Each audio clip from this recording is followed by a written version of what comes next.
That's what Elon was about to do. And to get y'all off of the scent of what Elon had going on, to make a bigger distraction, to make it seem like, oh, my shit bigger. Oh, I got more power. Oh, let me flex for y'all. This is what he decided to do. So let's be clear. Let's be real clear on this, okay? That young man is did this all to have a distractions. Okay. Now, from the latest things that I have read, just just came across my crawl. They said that the Pentagon is expected to formally deploy 700 Marines to Los Angeles in the coming hours. They had already sent the National Guard, okay? Already sent the National Guard. Already sent the National Guard. Now, you had several things happen this weekend. You had Maxine Waters. She went to go look for they had detained David Huerta, who is the president, the local president of SEIU. They had detained him. They finally let him. Macron says that they let him out of jail on $50,000 bond. But when Maxine Waters went over there to check on him, they slammed and locked the door on her and said, "We don't know. No. Get out of here. We don't give a shit." She said, "I'm a member of Congress. I have oversight. Fuck you and your oversight," and slammed the door. So they got National Guard out there and all types of stuff. Now, your president federalized the National Guard. Now, pay attention. Generally, the National Guard is under control of a state governor. The National Guard is deployed by state governors, and state governors use National Guards whenever, however they should see fit. To a lot of times, you see them in periods of natural disasters to help with things like that, or if there is civil unrest, state governors can use the National Guard to do that. Now, presidents can federalize the National Guard because the National Guard is still under the auspices of the United States military. Okay? So a president can federalize the National Guard and said, "No, I'm taking control of this and I'll do that." Now, we've had that happen before in Los Angeles. For some of you kiddos that were not alive at the time, during the Rodney King riots, they did it at that time. Hey, Precious Jewel. Now, the the President Bush, Daddy Bush, he federalized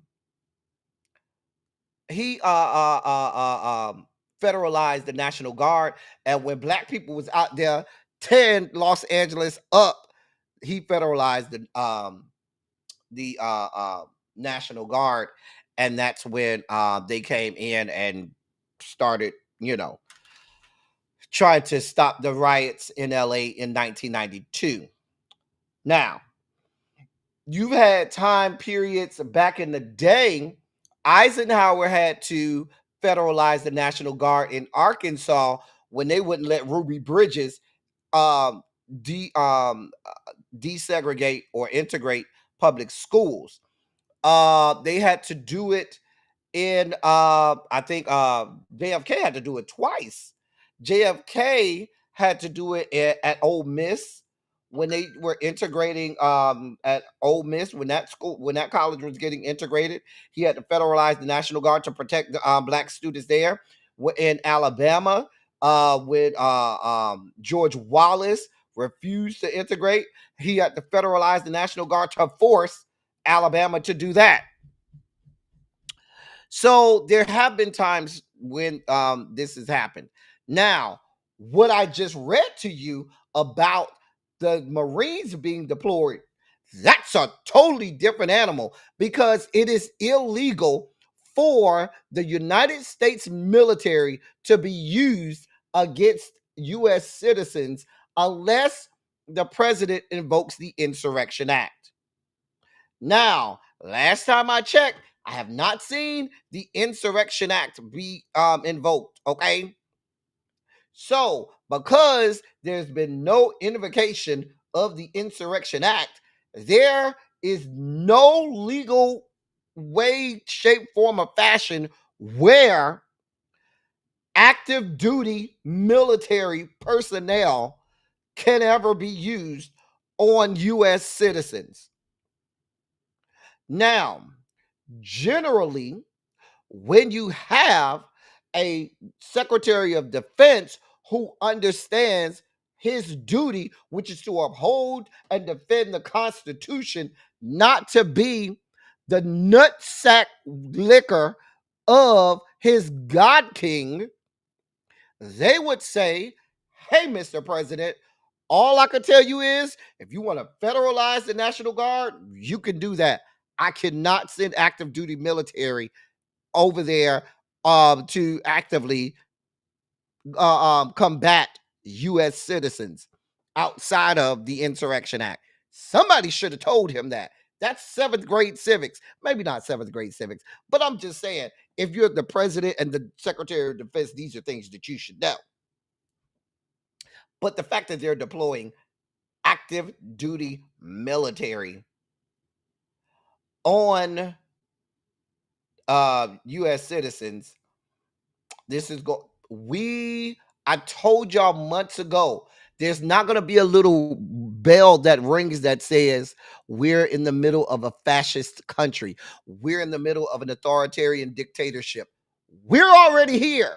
The bell you were waiting for has already rang. The line you were waiting to be crossed was crossed months and months and months ago. We are here. We are here. Now, here's a news flash, because I want to address, I hear a lot of people saying, well, they shouldn't have went out there and protested. They shouldn't have did that. Here's my question to you. Here's my question to you. Because while you're at home saying what they shouldn't have done and should have done, by the time we're done with all of this, when you finally decide to step out of the house, you will not have any rights that you thought that you had. See, there's the thing. There's a price that you pay when you say, hey, y'all going out there, let them do that to y'all. We don't got that type of energy. We don't have that type of time. You have that right. But understand that sitting back and doing nothing, there is a price to pay. There is a real price to pay. Okay? So,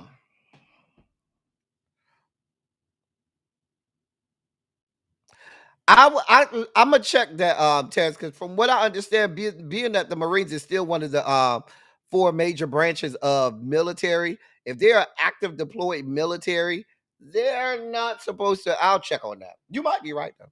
I've been known to be wrong. But going back to my point is, for those people saying, well, they should stay home, don't do nothing, don't go out there. I'm not telling people to go out there and protest. I'm not telling people to do anything. What I am saying is, don't make people feel bad if they decide that they want to go out there and observe their right to protest. Because guess what? Nothing that we've ever gotten, the fact that you have the ability to sit down and say that you don't want to protest is only gotten because somebody had to go out there and protest. Somebody had to go out there and have bloodshed. Somebody had to go out there and say, violence be damned, we're going out there. Because guess what, Buttercup? Had nobody ever gone out there and shed blood, had nobody ever gone out there to face the violence, guess where our black asses would be? Probably somewhere out in the fields, instead of being able to sit down saying what we are and are not going to do. That's where we would be. I'm just being honest with you. I'm just going to call it what it is. Now, I'm not telling people to go out there. I'm not telling people to do anything. Only thing I'm saying is, don't be making people feel bad because they said enough is enough and they are using their constitutional rights to go out there and peacefully protest, which is what they were doing, peacefully protesting. Because while you're sitting down, we are having rights taken from us. I got another news flash for you. Here's another news flash. Please understand, these people are petty. Petty as hell. Do you really think that you're going to be able to sit your black ass down and talk about you a member of the 92% and a member of the 82% that directly oppose this young man and think that there won't be some type of repercussion? Do you think that they won't call you to the carpet? Do you not believe that there won't be some type of calling to the carpet? There's going to be some hell to pay, because they're not going to sit back and just be okay with you saying, yeah, bitch, I was part of the 92%. I was part of the 80% that voted against you, and think you just going to get to do that, say that, and go away unscathed, go away without getting in the fight, go away without getting your hands dirty, go away without getting some blood on your hands. You're dreaming. You're fucking dreaming. Because if you believe that you're going to be able to sit your black ass down and not do anything, what you've said is, take all of my rights. I don't give a damn. Put me back in, damn near put me back in the chains and shackles. We didn't get here sitting down, and we won't be able to stay here sitting down saying that we're not going to do anything. That's not how this shit works. And if you haven't seen the veracity with which these things are happening, you are fucking dreaming. So I hope that while you're sitting down saying what you're not doing, I hope that you are making sure that all of your guns and arsenals is loaded, and I hope sure that everything that you fucking need to defend yourself and your family is ready. Because I promise you, while you're not going out there will come to you. I'm just telling you what it is. I hate to be the bearer of bad news.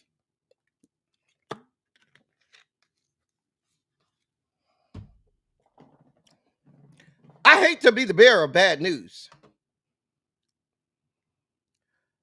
But what we cannot afford is to say, well, that's what they. And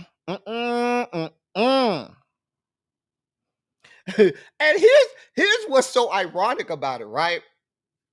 I told y'all about a week or so ago. As much as they like to, I hear a lot of people trying to castigate the Latino or Hispanic community. I told you all the numbers don't lie. The majority of Latinos and Hispanics did not vote for this man. They did not. But even if I were to go with your premise, right? If he is going to do that to people who you claim voted for him, what the fuck do you think he's going to do to our black asses who did not vote for him? I just want y'all to ration that out. I just want y'all to make sense of that. I want you to wrap your brains around that. Even if you don't go with what the goddamn numbers say, the numbers say Latinos, majority of Latinos voted for Trump. I mean, not voted for Trump, voted for Kamala, did not vote for Trump. Majority of Hispanics and Latinos in this country did not vote for this man. They did not. And yet we have all of this going on. And even if I'm to go with your premise, your make-believe numbers that they did, and he's doing this to them, what the fuck do you think he's going to do to our black asses who he know didn't vote for him? I'm just saying. I'm just saying. Hall monitors, it look like they got y'all working overtime today. I apologize, hall monitors. They got y'all working. These hall Dear God, hall monitors, the bots and stuff. The trolls got y'all working overtime today, hall monitors. I apologize, but that's why we have y'all in place. Shout out to the hall monitors.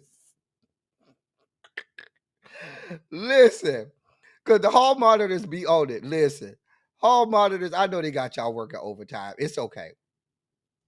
Thank y'all. Thank y'all. It's a thankless job. Hey, Regina Bina, what's going on? Yeah, I know y'all sniping today. Don't even ask no questions. Don't ask no questions, hall monitors. Don't ask no questions. Do not ask no questions. Just go. But I just wanted to say that. So these, like I said, and he's already said, oh, we're ready to deploy military everywhere. And when he says everywhere, what he means is all the blue areas. That's what he means. When he says, oh, we're ready to keep our country in control and we're ready to deploy military everywhere, he means the blue areas. And where do a lot of our black asses live? In blue areas. Even if we stay in a red state, most of us live in a blue area of that red state.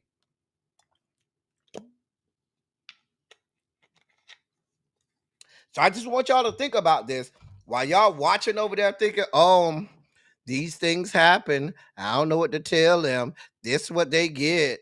Oh, they shouldn't have went out there. Just be ready. Your time is coming. Your time is coming. In more news, well, they're on record saying that that's Tom Homan, the border czar, and Trump has given him the go ahead to say, yeah, arrest Governor Newsom. So now you have the president telling people in his administration to arrest sitting governors, right? Now, I also want y'all to wrap y'all brains around this, right? He's quick. I mean, so quick to call in the National Guard, the Marines, because this we can't have this. But you had a whole ass overthrow of this government. You had people trying to murder the vice president and members of Congress, and you said these were very good people. These are the people who you let out. These are the people who you fucking pardoned. Nothing to see here. Very beautiful people, very good people who smeared fecal matter on the walls of Congress, who tried to murder the vice president and members of Congress, who had built gallows on the lawn of the Capitol building. Right? These people, nothing to see here. Peaceful protesters. Oh, yeah. Send the military out. I just want y'all to be aware of this. Oh, because Regina, they just said that they're deploying 700 members of the military to go over to LA to deploy them on U.S. citizens. Uh-huh. Now, Regina, I know you over there. I know you is military to the day you die. But I was asked because Terrence said that the military can be used on U.S. citizens without the Insurrection Act. I don't know that to be true. It could be true. I don't know. But I thought that active duty military could not be used on U.S. Citizens outside of the invoking of the Insurrection Act. I could be wrong. I've been known to be wrong. Oh, I know, Regina, you're a Marine through and through. Oh, yeah, they did say California is suing Trump. Let me get through my stories. I got sidetracked. Spiking out. It's already 5. I'm not going to make it through the dossier today. I already know it. So, your president has already said that Tom Homan and ICE has his authority to put Gavin Newsom, the governor of the great state of California, in jail.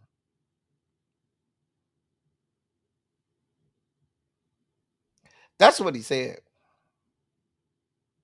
Mm-hmm. Mm-hmm. Mm-hmm. Mm-hmm. Now, I'm going to say this, and I'm going to say this full throated.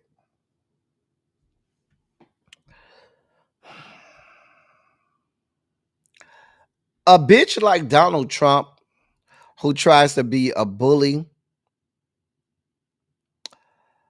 I know these are the people who you have to punch in the mouth. You can't play around with them. You cannot fuck off with them. You can't try to pussyfoot around and play nice with. You can't try to capitulate to them.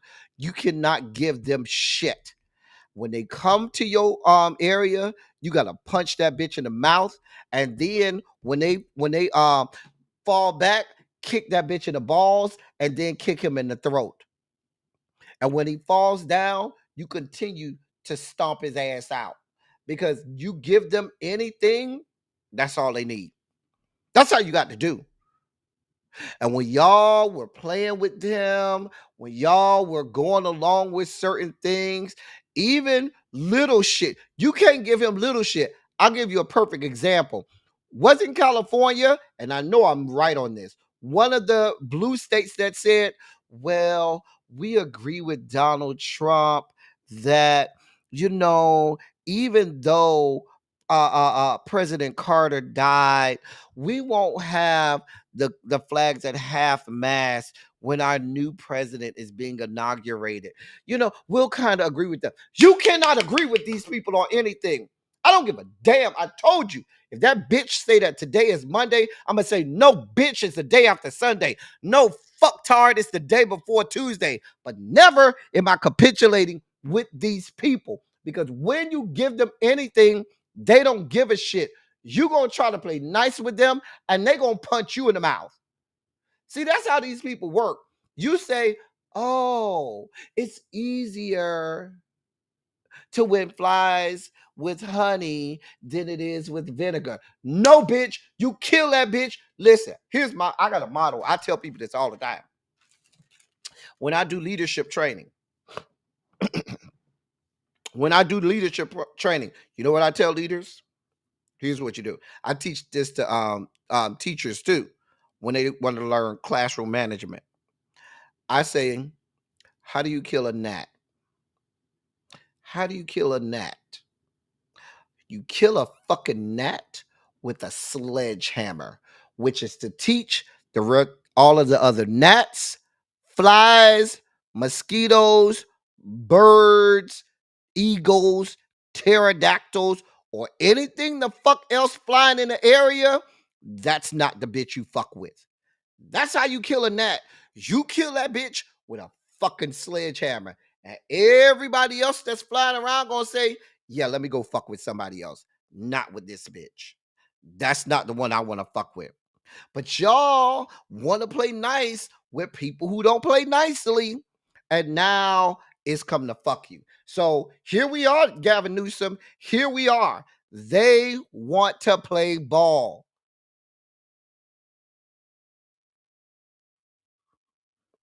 What you gonna do? What you gonna do? All of these kind statements and everything, what the fuck are you gonna do? Because they don't give a damn right now. They don't. So I just want to know.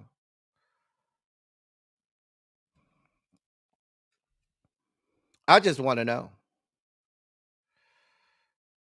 I just want to know.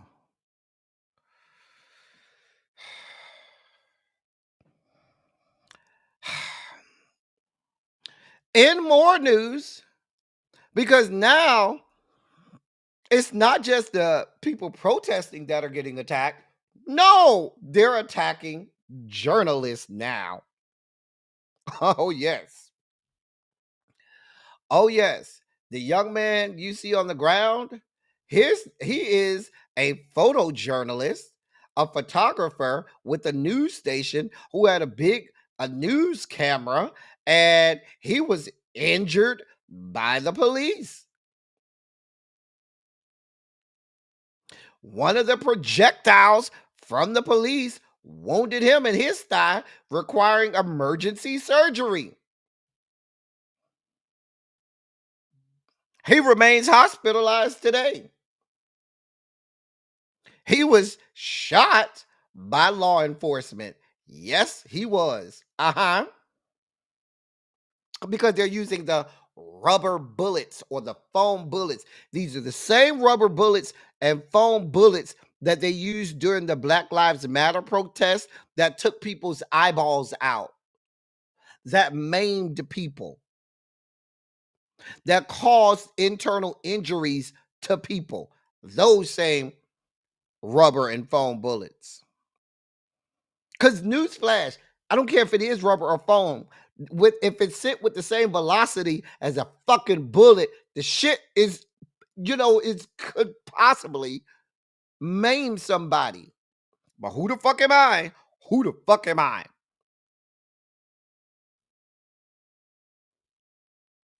Here we are. Oh, he wasn't the only one. You had this young lady. Oh, and we have video. This is an Australian.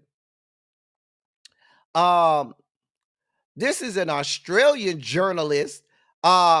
Trigger warning. If you are easily triggered, go away now. Trigger warning. If you are easily triggered, go away now. Here's the video. PD moving in on horseback, firing rubber bullets at protesters, moving them on through the heart of LA. You just shut the fuck up. You okay? I'm good. Are you okay? Where? You literally saw that police officer point the gun at this woman and just shoot her. This is the woman ain't doing nothing but standing there and reporting. And you literally saw him point the gun at this woman and shoot her. It's an Australian reporter. She's, even if she wasn't a reporter, literally standing there, ain't bothering nobody, ain't being violent, ain't doing anything. But they're just getting it. You think I'm making this up? Trigger warning. Here's the video again. PD moving. Sorry. PD moving in on horseback, firing rubber bullets at protesters, moving them on through the heart of LA. You just shut the fuck up. You okay? I'm good. Are you okay? Where? Now, when the man panned the camera around, there were other journalists with cameras and news recorders and so forth, photo cameras and video cameras around her. That was a whole line of fucking news reporters. So you're just out here just saying, fuck it, we're just shooting everybody. This is what we got going on. I keep trying to tell y'all, this is not going to stop here. We didn't get here being silent. We didn't get here being meek and mild and said, I'm going to sit on the couch. We got here, and I'm not saying that you need to go out there and shed your own blood, but I'm telling you, every right that we have as a people got because people went out there and said, violence be damned, police be damned, federal government be damned. The shit was got through bloodshed. And if you seem to believe that you can just say, well, all we have to do is just sit here and not be bothered, you're fooling yourself. I'm just telling you how this is gonna go. And like I said, I'm not telling nobody to go out there. But what I am saying is, I don't think that we should be making people feel bad because they said that they want to go out there, or they said that this is a big enough situation where they gonna go their ass out there. Because it's easy to say when they not snatching your family members up, but when your family members get snatched up, then you're gonna feel differently. At that point, it's gonna be too late. But this is so when they're willfully shooting journalists, you can easily identify journalists. They got microphones in their hands. They got big ass fucking cameras and shit. And you're just shooting these people. What the fuck do you think that they're doing to regular average people?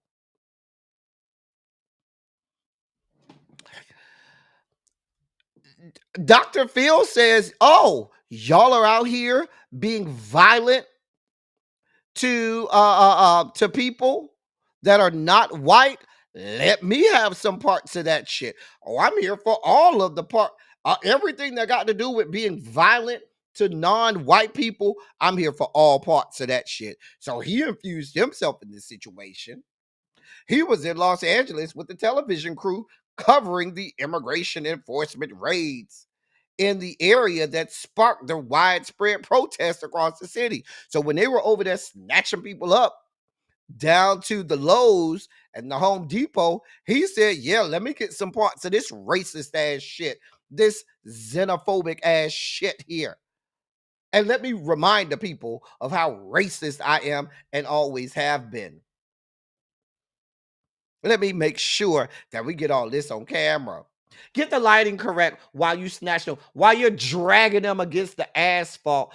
Can we try that again? Because I didn't get the right camera angle. Make sure you get the right camera angle when you're loading these people into the paddy wagons illegally. When you're violating people's rights, make sure that I have the right amount of makeup. Get my good side while we're filming violations of law.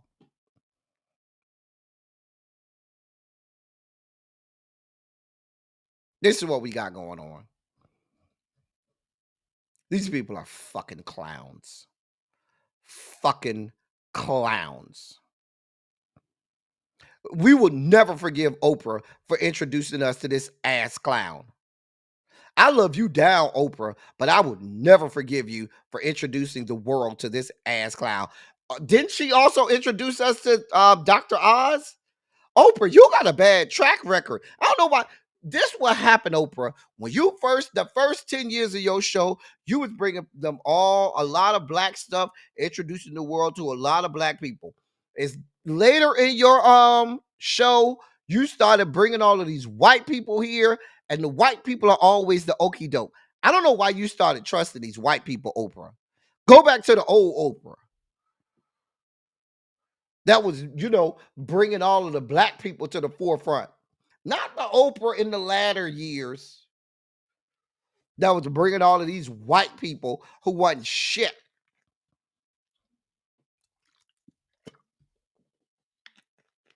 Because all of the white people that you brought in front of us, they've all revealed themselves.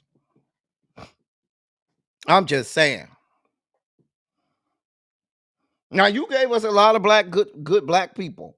But then later in your career, you started bringing us all of these white people, and they're fucking trash.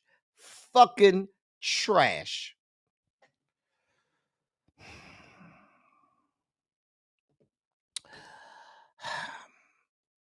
We're going to continue to monitor the situation. My crawl is still going, so I'm going to keep my crawl going as things come up. As things come up, I'll monitor my crawl and I'll let you know. But my crawl said the people are undeterred. The people are still out there protesting. I told y'all, these are a different group of people. Y'all can't go over there to Los Angeles and think that you finna do them like you done did some of these people in these other areas. You can't do the Hispanics and Latinos in Los Angeles. like you did other people. It's not gonna work. Nope. Ain't gonna work. Sorry. You got to try something else. That's not gonna quite work out for you. They built differently over there. They were not the ones singing "I will vote for Donald Trump." That was not them. That was not these. Not the ones in Los Angeles. No, that wasn't them. That was them fucking Cubans down in Miami. The Cubans and Venezuelans down in Miami. That was them bitches over there. You go over there, try that shit with them bitches. You can't go over to Los Angeles with that shit. Nope. It ain't gonna go quite well. It's not. In more sugar spiky news, let me get off Dr. Phil because he ain't shit. Um, in an unprecedented move, over 100 National Institute of Health scientists have united to warn that President Trump's proposed budget cuts would severely undermine U.S. public health research and future disease preparedness. In his confirmation hearings to lead the National Institutes of Health, Jay Bhattacharya pledged his openness to views that might conflict with his own. Dissent, quote, dissent is the very essence of science, end of quote, he said. That commitment is being put to the test. Today, over 100 scientists at the National Institute of Health sent their Trump appointed leader a letter titled the Bethesda Declaration, challenging, quote, policies that undermine the National Institute of Health mission, waste public resources, and harm the health of Americans and people across the globe, end of quote. In that letter, they said, quote, we dissent, end of quote. In a capital where insiders often insist on anonymity to say such things publicly, these researchers, program directors, branch chiefs, and scientific review officers put their signatures on the letter and their careers on the line. Another 250 of their colleagues across the agency endorsed the declaration without using their names. The 4-page letter addressed to the head of the National Institute of Health was also sent to Health Secretary Robert F. Kennedy Jr. and members of Congress who oversee the National Institute of Health. The White House didn't immediately respond to a request for comment on the letter. These people done came out and said, listen, what we're not going to do is sit back and let you kill people. That goes against everything we stand for. And these people span all levels of the National Institute of Health, from the highest levels all the way down to the lowest levels. Like I said, over 100 that put their names on it, and 250 more that was behind it, but chose not to put their name because they didn't want to be fired. What they're saying is these people are doing things that are going to kill us, that are going to hurt public health, and they're not saying anything about it, and we're not going to be silent about it anymore, because left to themselves, I told you these people are trying to kill us. And so now these people that are in this field, the scientists, the doctors, the researchers, all of these people, I told you at all levels have come out and said, yeah, they're trying to kill you. They've come out and said it. And it's ridiculous. I mean, at this point, I don't know what can be done because Congress is feckless at this point. Congress refuses to do anything. The Dems are sitting back throwing their hands up like they don't know what to do. They're not built for the fight. I mean, these people are going to kill us. And I'm telling you, before this administration leaves, there's going to be another pandemic. There's going to be some other illness or disease that ravages not just the country, but the world. And they are shuddering and gutting all of the institutions and entities that are supposed to help keep us alive.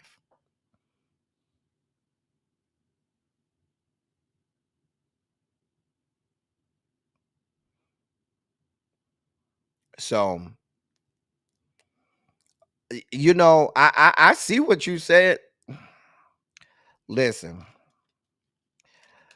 unfortunately, history tells us sometimes shit has to go to hell in a handbasket before we understand, before people say, yeah, that probably was a mistake.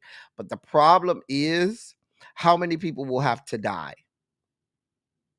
How many people will have to have their rights taken from them? How many people will have their livelihood snatched? How many people will have their health uh, uh, um, altered before people wake up and realize? I don't know what to tell you.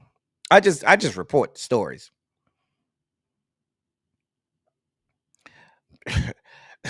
You ain't lying, Terrence. You are not lying, bro. I don't listen. I just report this stuff. I just report on what's happening. And more sugar spiky news. Now, this is a little bit of infighting. The Democrats, that's Ken Martin. Ken Martin, let me give you I ain't gonna go through the whole article, okay? There's a leaked there's leaked audio of a phone call that Ken Martin has had. Politico released the audio, and basically Kim Martin said Vice Chair David Hogg basically destroyed any chance that Kim Martin had for successfully leading the DNC. He said David Hogg and his bullshit and fuck shit has undermined his ability to lead and be effective at the helm of the DNC. I really want to delve into this harder, but today is not the day. I ain't got time today because I really want to I'm gonna have to do this tomorrow, y'all. I'm gonna save this story for tomorrow because I really need to undress Ken Martin. I need to undress David Hogg, and I need to go in on the DNC. I ain't got time to do that today because we have other pressing stories today. But we'll get to y'all tomorrow, DNC. Y'all just wait right there. I got y'all tomorrow. We're gonna save y'all to tomorrow. And some good sugar spiky news, because I really want to give a piece of my mind to large swaths of the Democratic Party.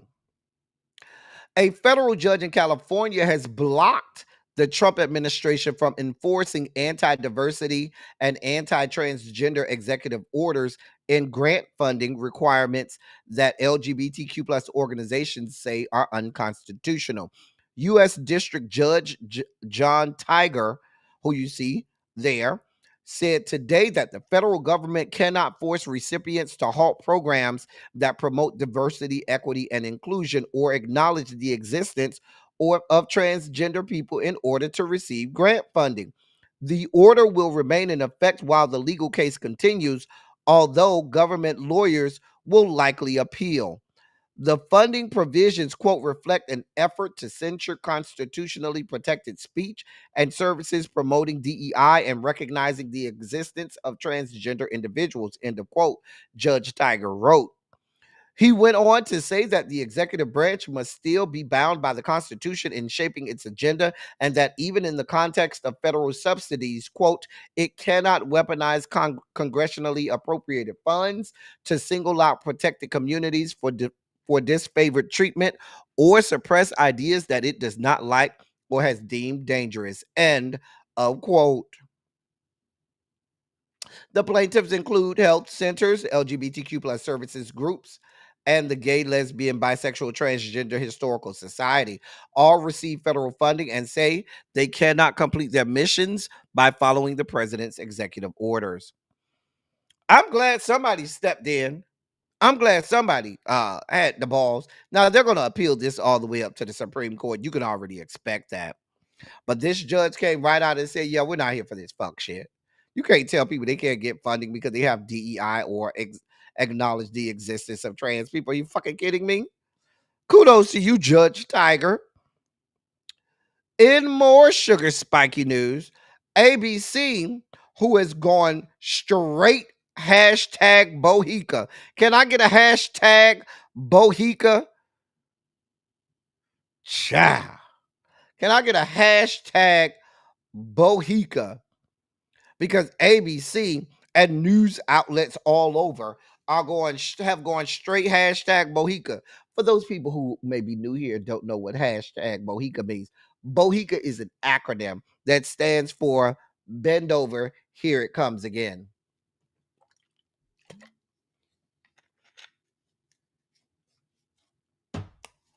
Because that's all they're doing. They're just bending over, getting ready for it to come again. Bend over, here it comes again. Hashtag Bohica. ABC News suspended correspondent Terry Moran, who you see to my left, for calling the Trump administration Deputy Chief of Staff Stephen Miller megamind, a quote, world-class hater, end of quote, in a since deleted social media post. Terry Moran's post was swiftly condemned by officials in the Republican administration, including Vice President J.D. Vance. ABC News in a statement said it, quote, stands for objectivity and impartiality in its news coverage and does not condone subjective personal attacks on others, end of quote. The New York-based network said Terry Moran was suspended pending further evaluation. Moran, who interviewed President Donald Trump a few weeks ago, said in his post on X at 12:06 a.m. yesterday that the president was a world-class hater too, but he wrote that for the president, his hatred is a means to an end, quote, and that end is his own glorification, end of quote. For Stephen Miller, Terry Moran post Terry Moran's post said, quote, his hatreds are his spiritual nourishment. He eats his hate, end of quote. Now, that stinking ass bitch, Caroline Levitt, she came out and she called the CEO, the president of ABC News, and told him, y'all better do something about Terry Moran. And the president of ABC News capitulated and suspended Terry Moran after he got a call from that bitch Caroline Levitt. That bitch ain't shit. Listen, she's almost there, y'all. I never thought I could loathe someone as much as I loathed Quasimodo, Sarah Huckabee Sanders. But she's right there. I almost hate her equally as much as I hated Sarah Huckabee Sanders. Let's be clear. She must have went to Sarah Huckabee Sanders' school for bitchery and fuckery. Hey, La Queen, I'm sure she went to Sarah Huckabee Sanders' school of bitchery and fuckery.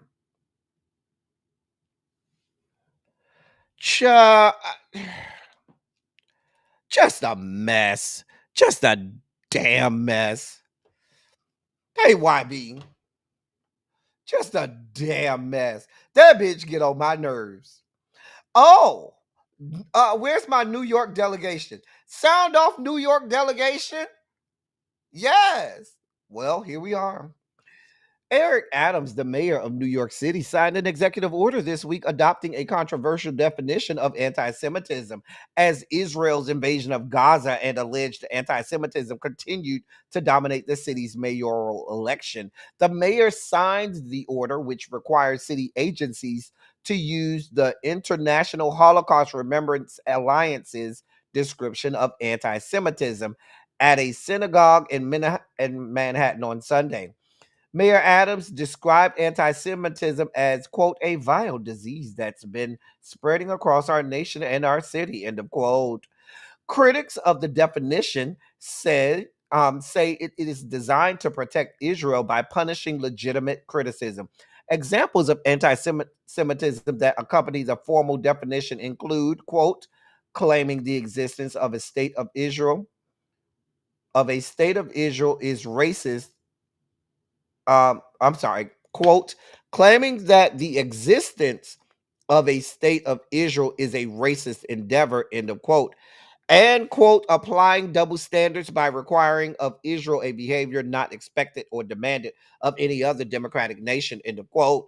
The lead author of the definition has spoken out against its use to suppress free speech. Well, isn't that ironic? The move comes 2 weeks ahead of the Democratic primary for New York City mayor, where a number of high-profile candidates are running against Adams. Support for Israel and the city's Jewish population has become a key issue, with the frontrunners holding starkly different views on Israel's war on Gaza. Let me tell y'all what I need y'all to do in New York. This is what I need y'all. Cut to the chase, okay? Here's what the fuck I need y'all to do in New York. Because every time we get to some of these elections, especially in large metropolitan areas where you have a large group of black people, they don't give a damn about the black people, but they go give every credence, give every allowance, and go straight bohica for the Jewish community, whose numbers usually pale in comparison to the black community, but they will go out of their way to bend over backwards to that community. And I'm not saying that the Jewish community doesn't need to be attended to, because I do think that they have things and issues that they need to attend to.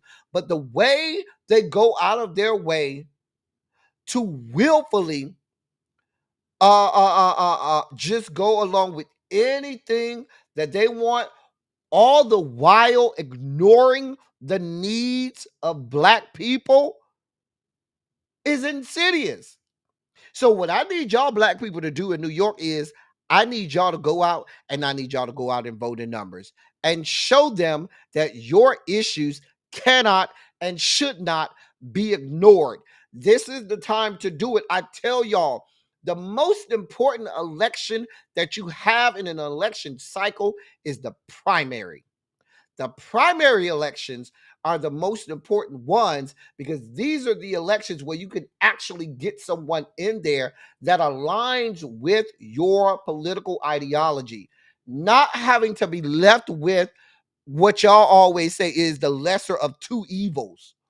You end up with that because you don't vote in the primaries. You have to go, and because if you go out and you vote in droves in the primaries, it forces both candidates to end up addressing the needs of the people who came out and voted in the primary. You cannot be ignored. If you come out and say, yeah, we're here for it, then they will have to be address all of your issues.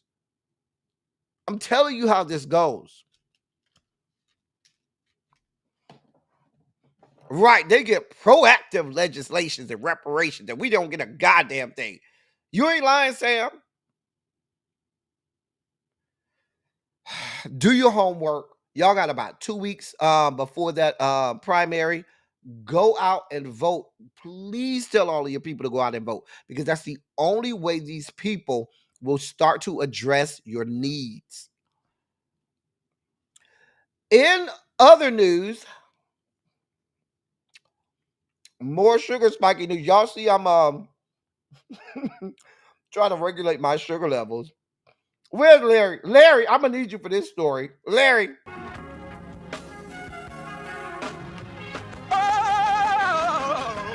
Oh, God. You see, this is the part that I like. Major sugar spike. So love the world, I want to fight. Daddy gave his only begotten son. Major sugar spike. And shall ever believe. Major sugar spike. They shall not perish, but have everlasting life. Taste the biscuit. Jesus! I wish somebody help me. Jesus. Thank you, Larry. You spoke a word right there, YB. Too many times, why did I go away? Sorry.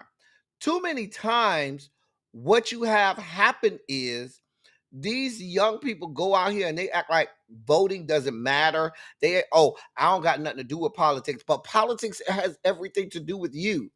And if you want to effectuate real change in your life, you got to get your ass out there. And too many of our people don't give a damn about voting. They aren't taught to go out and vote. But a lot of the others, they teach their young people to go out there and let their voices be heard. And we have to teach our young people to go out and let their voices be heard. We have to. Have to. Now, this story is happening in America's hat, Canada, but it's going to quickly happen here. It's probably already started and they just haven't told us yet.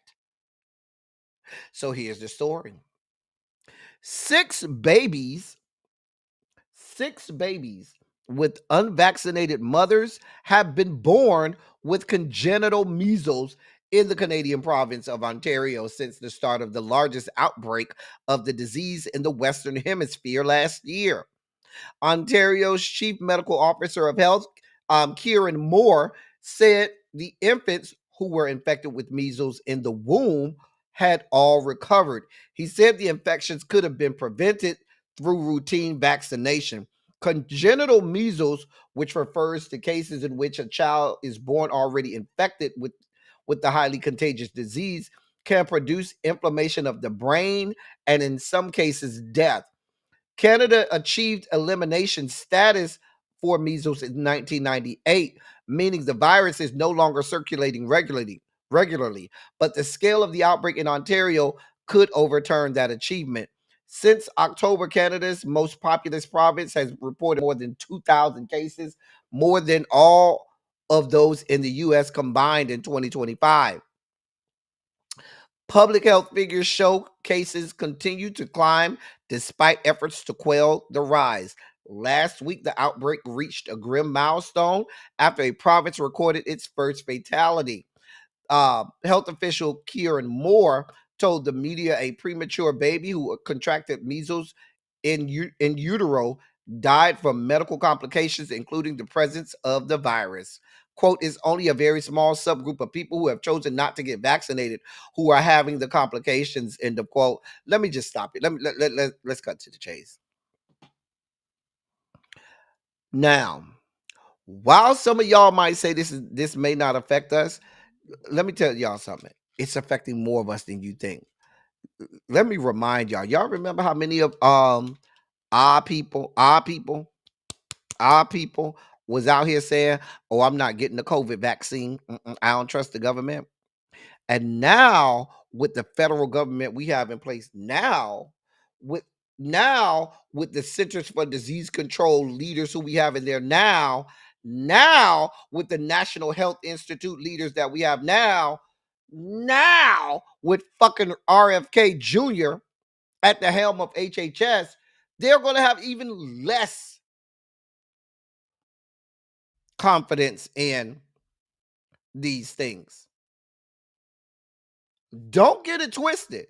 It be some of us out here talking about, oh, my child ain't gonna get no vaccine because okay. Go ahead.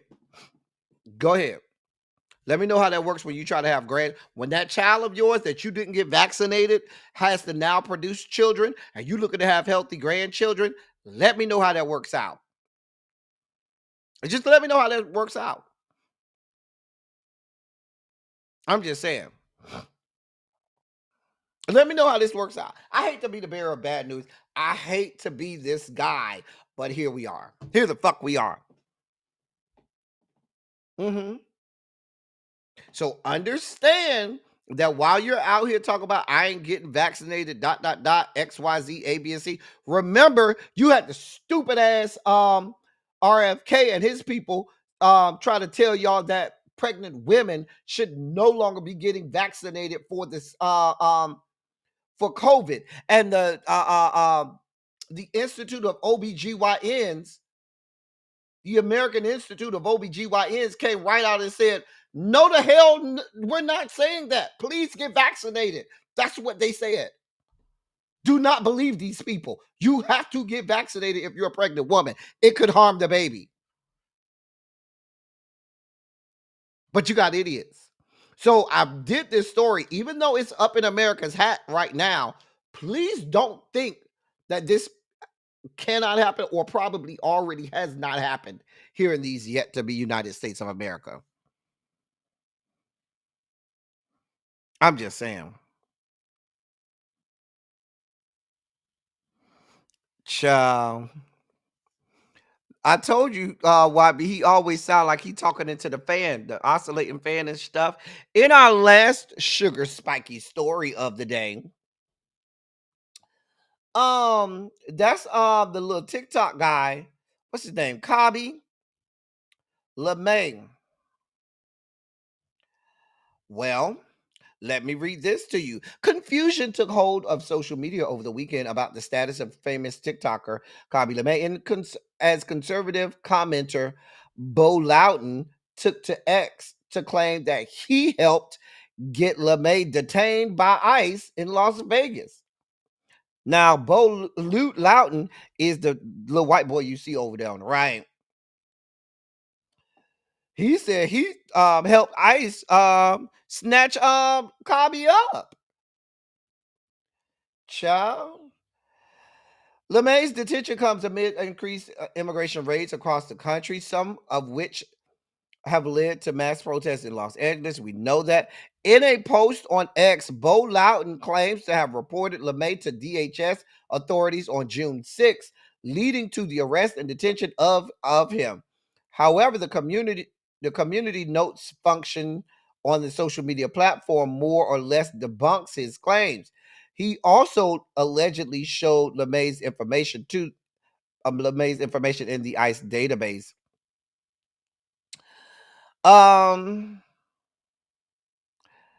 He he wrote on social media on his Twitter post, meet far left TikToker Khaby LeMay. He's an illegal alien. I've been working with the Patriots at President Trump's DHS to make this happen. He was just arrested in Vegas and is in ICE custody. To verify, go to ICE's locator, type the A number and Senegal as country. And then he put the information there. Listen, the confusion stems from what exactly happened to LeMay and his status in the U.S., which was addressed in an ICE statement after several entities made inquiries. LeMay, who is originally from Senegal but is now an Italian citizen, is one of the most famous content creators on TikTok with a follower count of over 162 million. He typically posts humorous, if not mean, posts about other posters and things happening in the world. According to an ICE statement, LeMay was detained on Friday, June 6th, and then subsequently voluntarily agreed to depart the U.S.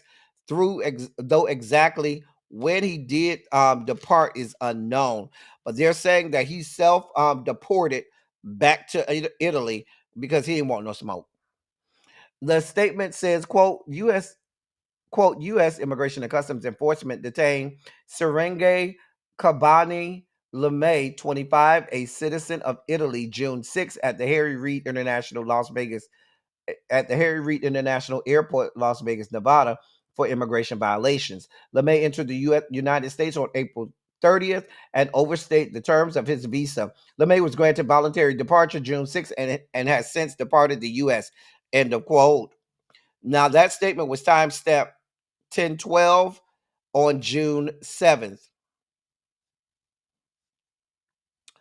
Now they're saying that LeMay posted a few times on June 7th.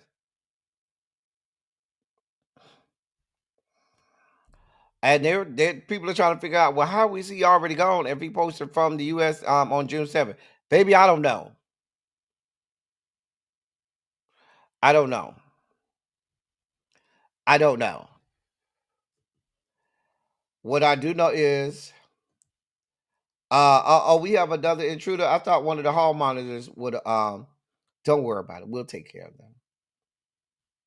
We'll take care of them. They're very easily taken care of. Uh-huh. Uh-huh. Anyway, this is going to happen to a lot of people as they try to come over to the US. A lot of people that look like Khaby, because you notice they're not going to do this to the white people, okay? The white social media influencers and stuff like that, yeah, they're not going to do that. Mm-mm. Mm-mm. They're not going to do that to the white one. But to somebody, he got way too much melanin to think that he was going to get away unscathed. Oh, no, no, no, no, no, no, no, no, no. Anyway, we start off as we delve out of the sugar spiky segment and deep into the dossier. We have to start off with some sad news. Sly Sylvester, leader of Sly and the Family Stone, has passed away at the age of 82, I believe it is. Yes, he passed away at the age of 82. Um I have not seen anything that talked about uh his the cause of death, but his family said that he quote passed away peacefully surrounded by his three children, his closest friend, and his extended family, um while taking solace in knowing that his extraordinary musical legacy will continue to resonate and inspire for generations to come. Sly was a monumental figure, a groundbreaking innovator, and a true pioneer who redefined the landscape of pop, funk, and rock music. His iconic songs have left an indelible mark on the world, and his influence remains undeniable. End of quote. We are certainly sending our thoughts, prayers, and condolences to his family, friends, and loved ones. It's always hard when you lose someone, and so we definitely are praying for him. May he rest in peace. We will certainly listen to some more of his music. In more news, y'all's girl, Joseline Hernandez, Joseline Hernandez. Now she was down in Puerto Rico, and they were having a parade, and they had a whole the girls that was in the parade had a little fight or whatnot. Now there's video. Hold on, let me get the video. There is video. Hold on. Hold your line. Let me get the video for y'all. TMZ has the video. Here's the video. Hold on. Okay. Let me make this big. Here's the video that TMZ had.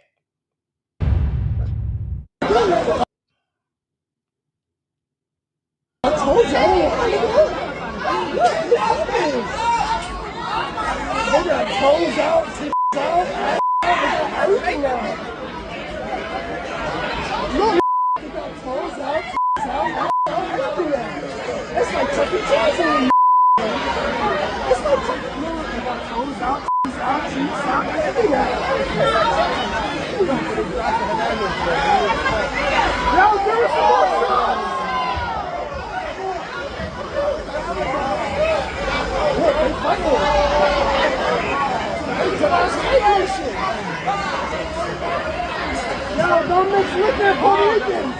Oh, that was heavy.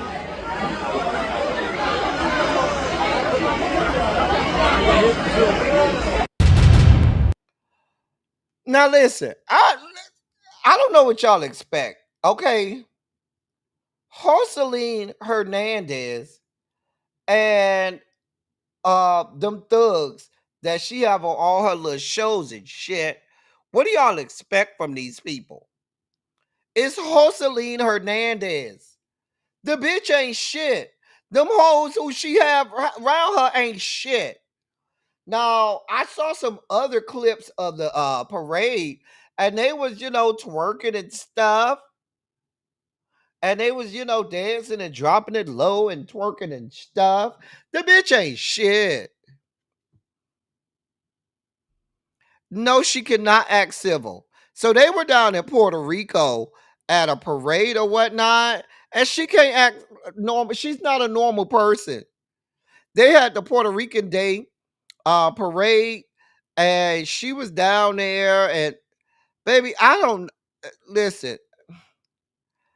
I don't know. I wasn't there. Okay. I don't know what y'all expect. This is Joselie Hernandez. Anybody around her, I expect the least of. Anybody that hangs with her are the lowest form of the human species. What do you expect? Oh, it was in New York City? Well, thank you. Well, it was the Puerto Rico Day Parade in New York City. And they was fighting and carrying on. I thought it was in Puerto Rico. See, that shows you how much I know. I don't really care about these people. These people are detestable, lowest forms of the human species. Ma'am, go with God. For those people who like to go to a good hip hop rap concert, Bone Thugs and Harmony is teaming up with 3 6 Mafia. They going on concert, going on tour. I mean, it's going to be called the Thuggish Ruggish Mafia Tour, presented by Live Nation, kicking off on August 21st in Rogers, Arkansas. Now, wait a minute. If you kicking off your tour in Arkansas, that sound like some chitlin circuit shit. I just don't normally go to tours. If you kicking it off in Arkansas, the state governed by Governor Quasimodo, Sarah Huckabee Sanders. That's where you kicking it off at, girl. I don't know. I feel like it's gonna be a lot of fighting and carrying on. If you starting it off in Arkansas, yeah, they're gonna be smoking blunts and shit right there in the damn concert. They're gonna be passing liquor and smoking blunt. They're gonna be passing Hennessy, Cavassier, and Crown and smoking blunts. Probably doing an 8 ball down to this damn concert. Go. I mean, you could go to Live Nation and look it up. I won't be there. I'm sorry. Mm-mm. I won't be there. I'm sorry. Go with God. Um, Ray J is in the news. Ain't nothing in Rogers Walmart. Girl, ain't nothing there. But that's where y'all start y'all tour off at. I never even heard of it, Eddie. Ray J is in the news because he ain't shit. This bitch went out and claimed that he had sex with the walking STD, STI. Didn't he say like, oh my grandma, oh my mama, or something like that? Didn't he say that when he said it? Then had to come out and say, oh, he was lying. Now, of course, Sexy Red is dog walking to him. Who wants to be associated with sticking your meat in a walking STD or STI? The woman says she's the queen of raw dog. Those are her words and not mine. She said she's the queen of raw dog. Any woman that tells you they're the queen of raw dog, baby, she's a walking petri dish of STDs and STIs. I call her fans the STDs. That's what her fans are called that's what I call them, the STDs. Who wants to claim having sex with Sexy Red? Like, that's what we're doing? Y'all go, why are you here, Ray J? Why are you here, sir? Sir. Sir. Like, I have to wonder. How many times a month, Ray J, do you have to visit your doctor asking for Doxy Pep or Prep or Pep? Because I don't give you prep. You too dirty, Ray J. Your dirty dick having ass ain't I don't give you, I don't see you to be on no prep. So you the type that have to get pep. Now, for those who don't know what pep is what you take when you go fuck something raw and you go to your doctor the next day and say, hey, I fucked something raw. I think they might ask the hot sauce. Give me that. And it'll get rid of the house in Virginia. However, Doxy Pep is what you can take after you done had a night on the town, and it'll get rid of the big three: gonorrhea, syphilis, and chlamydia. It'll get rid of the big three. But I'm just saying, like, you are, you between you and the raw dog queen, I think y'all are single-handedly keeping pharmaceutical companies like Gilead and all of these other companies in business, because I know them hoes got y'all on. You got them hoes on speed dial. I'm just saying. So go with God. Like, if you're bragging on having your that you stuck your penis in the likes of Sexy Red, I think you should have your penis cut off. At the moment that that's your claim to fame, that you bragging about having sex with Sexy Red, sticking your dick in the raw dog queen, you should just have your dick cut off. Right, roaches all over the TV. Right, Terrence. Child. He fucked sucking Hannah too. I ain't know he had fucked sucking Hannah too. You know, he just chop his dick off at this point. It's of no use to anyone at this time. Why you still have a penis is beyond my level. We ain't got time. We gonna just have to hit it or quit it.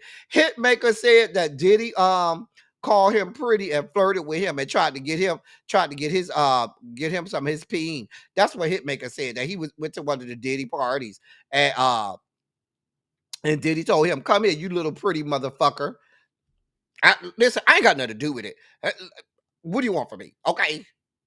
That's what the man said. We ain't got time to dwell on it. Move on. Woody McClain was crying over there with Cam Newton because he was talking about the different roles that he has to play and da da da da. And he was crying and he walked off and da da. Now I know Woody McClain. I've met Woody McClain on many occasions. He's in the March of 100, just like I'm in the March of 100. He played tuba, I played trombone, and so forth. So I've met him several times. But I don't know what was happening. I don't know why you was crying.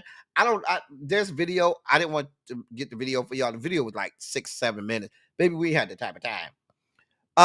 So that's what happened there. There were two YouTubers that there was a whole shooting down to the Bellagio, right? Apparently, two YouTubers were involved in the shooting down to the Bellagio. What was their names? Hold on. Somebody named Manny Wise and somebody else named Finney the Legend. Listen, according to NBC News, two people were shot and killed Sunday night outside the Bellagio Hotel and Casino on the crowded Las Vegas Strip. Authorities have not yet confirmed the identity of the victims, but according to numerous social media accounts, YouTuber Finney the Legend and his wife Bubbly were shot and killed. Finney the Legend's YouTube channel featured a broadcast of the horrifying event, the heartbreaking scene where a man approaches the pair and starts shooting and is captured in the since deleted footage. The Las Vegas Metropolitan Police stated in a statement that they, quote, believe we have the suspect identified, end of quote, according to the site, even though the shooter's identity has not yet been formally disclosed. The culprit was identified as Sin City Manny Wise, the owner of the well-known YouTube channel Sin City Family, based on hundreds of posts on Reddit, YouTube, and X, as well as many web reports.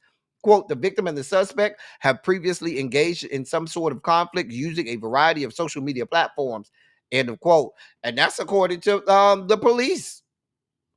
Baby, YouTube is not that serious. Well, we got to be offing people. He shot and killed the man and his wife. Hey, lovely 31 Blueprint. Hey, Cassandra. Baby, I don't know. I don't know these people. I don't know. I don't be on that side of YouTube. Let me see if I can find these people. They said the YouTube channel Sin City Family. Let me see how many subscribers they got. Hold on. Let's see. Sin City Family.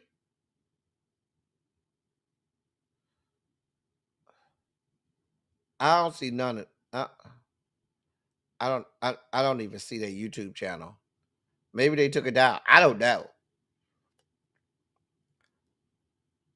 I don't know. I don't see their family. Who is this other person? Uh, what is it?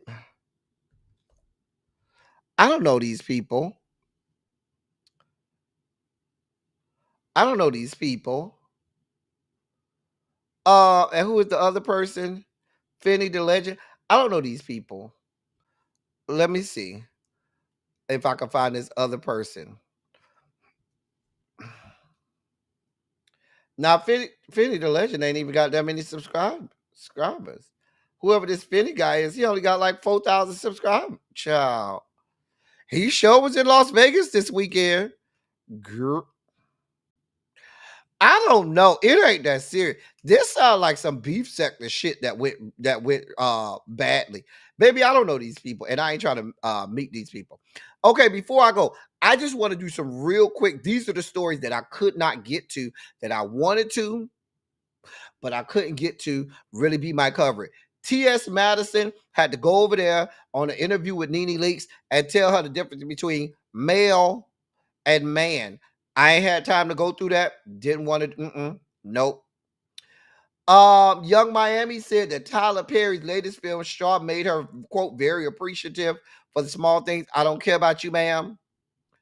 Model India Love, she said when people said, why was you dancing and backing it up on DDG while he's in a divorce thing? She said, quote, well, they hated Jesus. End of quote. I guess comparing DDG to the Lord and Savior Jesus the Christ. Alicia Keys and Swiss Beat son graduated. Sons graduated. Blake Lively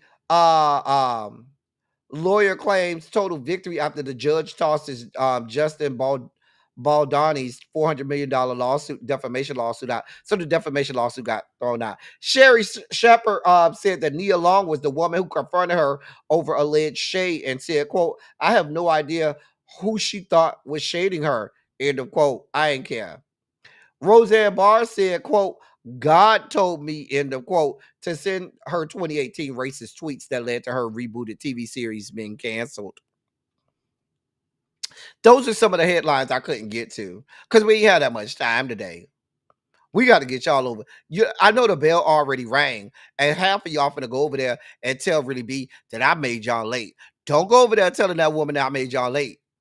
Do not go over there telling this woman that I made y'all late, okay? Now, y'all stay right there because I'm about to let y'all go over there. Now, as I always say, I love y'all. I love all y'all. Thank you all for being vocal, present, and active. Thank you for doing what you do. Thank you for any and all contributions that you make to the channel. They are much obliged. They're much appreciated. For those of you all that would like to, you can contribute to the platform. There's the Cash App there. Please consider subscribing. Press the subscribe button. Hit the like button. All of that good stuff. Let the people know that you was here. Let the people know you had a good time. Support independent media like this. Okay? We do this Monday through Fridays at 5 o'clock. And come on around. We'll be here tomorrow at 5. Anyway, that's all I got for y'all today. If you enjoyed yourself, put a Shondo in the chat if you enjoyed yourself today. If you didn't enjoy yourself, I enjoyed me. I enjoyed you. How about that? Anyway, that's all I got for y'all. Y'all wait right there. I'm going to see y'all over to Really Be. That's all I got for y'all. Until next time, thank y'all for coming. Y'all drive safely. I'm out. I love y'all. Bye.